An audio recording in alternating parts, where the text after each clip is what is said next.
Hi, this is Ben. Continuing on with our video series with the spinal movements. In the previous video, we've explained that we're learning to move our spine from the core. Now, what's essential to understand is that we have to move our spine from the core actively, meaning that we use the abdominal muscles that take us into the various spinal movements. Why are we doing this? First of all, for safety of the spine. If we want to move into advanced yoga postures, where we are twisting and turning the spine, we want to enter these poses actively. If we just use gravity or our arms or our hands to pull ourselves into complex positions, this can be dangerous for the spine.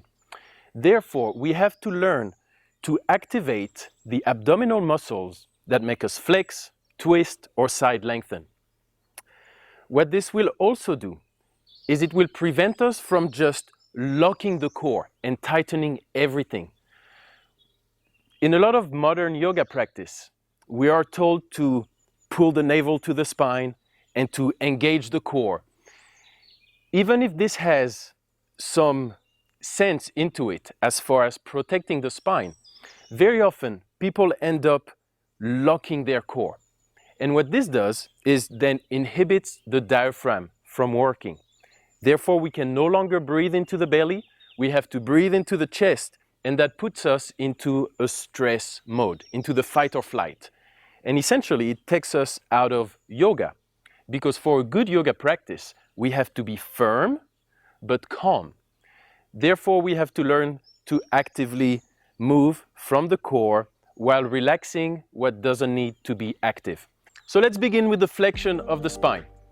Always start to begin with the feet hip-width apart, the knees soft, and move the sit bones apart so that you can soften the space between the sit bones, the perineum. Relax the front of the pelvic floor, the back of the pelvic floor, you're dropping the hips. Breathe into the belly and feel relaxed.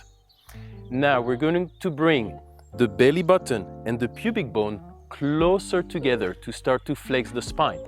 So I bring my pubic bone forward and up, which bring the top of my hips back, and then I move my belly button forward and down. So I open my lower back. Then I move my ribs in to open the middle of my back. Interlace your fingers and press the shoulders forward and down. By pressing the armpits towards the hips and the hips toward the armpits, I am flexing the spine forward and opening into the back. Now if you check and breathe into your belly, this is going to release the lower back. And if you press the hips forward, it's going to firm your core. You can feel that if you get on the floor into a half sit-up. Here, same thing. I lift up my hips, I move the top of my hips towards my armpits, I press my ribs in, and then I push my shoulders forward and down. By moving the pubic bone towards the core and the core towards the pubic bone, I firm my core. Now if you breathe into your belly and try to relax, the soft part on the sides of my core is going to be relaxed. The middle is firm, the sides are soft. I can still breathe, not inhibiting the diaphragm. This is the sensation we want to have when we are flexing our spine. Very good. Next, we move into extension. So come back to center, soften the knees, drop the hips, move the sit bones apart, and relax the pelvic floor. Now this time, instead of moving the pubic bone forward and up, we move it forward and down. By moving the pubic bone forward and down and moving the belly button forward and up, I start to create space in the front of the core. I extend the spine.